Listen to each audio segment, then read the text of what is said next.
তো hey guys, welcome back to my channel. তোমরা আশা করছি ভালো আছো, আমিও ভালো আছি। তো দেখো, সকাল সকাল স্নান দান করে উঠে এখানে বসে গেছি একদম ক্রিম মাখতে। তো সকালবেলা সকালের কাজকর্ম সেরে রীতিমতো স্নানটা করে নিয়েছি। করে নেওয়ার পরে আমি কিন্তু প্রতিদিন সকালেই রিলস ভিডিওগুলো প্রায় শ্যুট করার চেষ্টা করি। যদি অসুবিধা থাকে তখন হয়তো দুপুরে করি। তো সেই জন্য দেখো, এখানে শাড়ি পরে নিয়েছি। আর শাড়ি পরে নিয়ে তারপরে আজকে ক্রিম মাখা থেকে কী কী করছি সবই তোমাদের সাথে শেয়ার করে নিচ্ছি। তো খুব একটা জিনিস, যাই হোক, আমি করতে ভালোবাসি না, সাধারণভাবেই থাকি, সাধারণভাবে থাকতেই আমার খুব ভালো লাগে। আর দেখতে পেলে হাতে লাল পলা পরলাম। আমি শুধু শাখা পরে থাকি, হাতে বেশি কিছু পরতে আমার ভালো লাগে না। তো ইচ্ছে হয়েছিল একটু লাল পলা পরবো, সেই জন্য কিনে এনেছিলাম, কিন্তু পরা হয়নি, সেটা পরে নিলাম। আর 2 সপ্তাহ হয়ে গেছে আমি আমার নাকের ফুলটাকে খুলে রেখেছিলাম, তারপরে আর পরা হয়নি। তো 2 সপ্তাহ পরে ভাবলাম যে আজকে একটু পরি।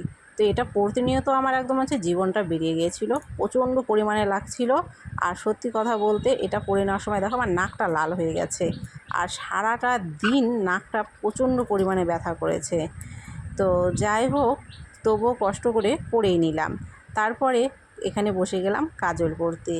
তো কাজলটাও পরে নিই। কাজলটা আমি প্রতিদিনই পরি, কারণ কাজল পরতে আমি বেশ ভালোবাসি। আর কাজলটা পরতে আমার খুব ভালো লাগে। আমি অন্য কিছু পরি বা নাই পরি, কাজলটা কিন্তু নিয়মিতভাবে পরি, একদিনও বাদ দিই না।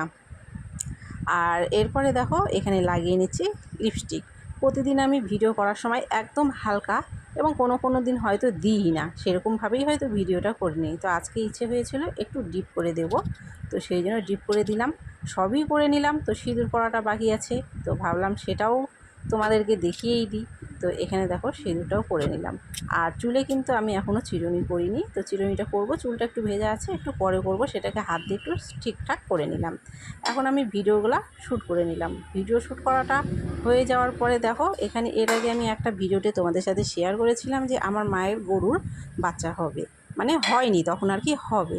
তো প্রায় 1 মাস হয়ে গেছে, গরুর বাচ্চা দেখো হয়ে গেছে। আর এখানে অনেকগুলো, প্রায় দেখতে পাচ্ছ, জানি না কতখানি আছে, তবে আইডিয়া হবে 3-4 লিটার দুধ তো হবেই, দিয়ে গেছে। আর অনেকটা মোটা সর পড়েছে। তো আমি ভাবলাম দুধ থেকে সরটাকে আলাদা করে নিই। তো সরটাকে এমনি খাওয়া যাক বা ঘি করে নেওয়া যাক, যেটাই হোক আর কি করবো। তো প্রথমে সেই জন্য এখানে মোটা সরটাকে তুলে রাখলাম। আর ভাবলাম আজকে একটু জলের ভাপে সন্দেশ বানাবো, সেই জন্য এখান থেকে দুধ দেখো আলাদা পাত্রে আমি তুলে নিচ্ছি। তো জলের ভাপের সন্দেশটা কিন্তু আমি আর বানানো তোমাদের সাথে শেয়ার করিনি, একদম খাওয়াটা শেয়ার করছি। এখানে বসে গিয়েছি খেতে। আর খুব মোটামুটি খেতে ভালোই হয়েছিল, খুব যে খারাপ হয়েছিল তা না, ভালোই লাগছিল খেতে। আমি এখানে খাচ্ছিলাম আর পাশ থেকে মেয়ে হাসছিল। তো যাই হোক, ওকেও দেখিয়ে নিলাম। তারপরে চলে এলাম সোজা সন্ধেবেলা দেখো পড়তে বসে গেছে, গোটা বিছানাতে বই। আর ওই যে পিছনে আরও একজন বসে আছে। আর ও বেলুন নিয়েছে, বেলুনের মধ্যে 15ই আগস্টের জন্য কী কী করেছে, পতাকা এঁকেছে, কী কী সব লিখেছে, ওগুলোই সব ক্যামেরাতে দেখাচ্ছিল। আর পিছনে একজন বসে আছে, উনি বিছানা থেকে নামতে চান না। ও পড়তে বসলেও বসে থাকবে, শুয়ে থাকলেও বসে থাকবে, চুপচাপ বসে থাকে। দুষ্টুমি যদিও করে না, একদম বইপত্র ছেঁড়াছিঁড়ি করে না, ও চুপ করেই বসে থাকতে ভালোবাসে। তারপরে দেখো রাত হয়ে গেছে। আর এখানে মনসা পূজার খিচুড়ি ছিল বাড়িতে। তো ভাবলাম আমি একটু খিচুড়ি খেয়ে নিই। আমি খাচ্ছি আর ও সামনে, মুখের সামনে এসে দাঁড়িয়ে লেজ নাড়ছে।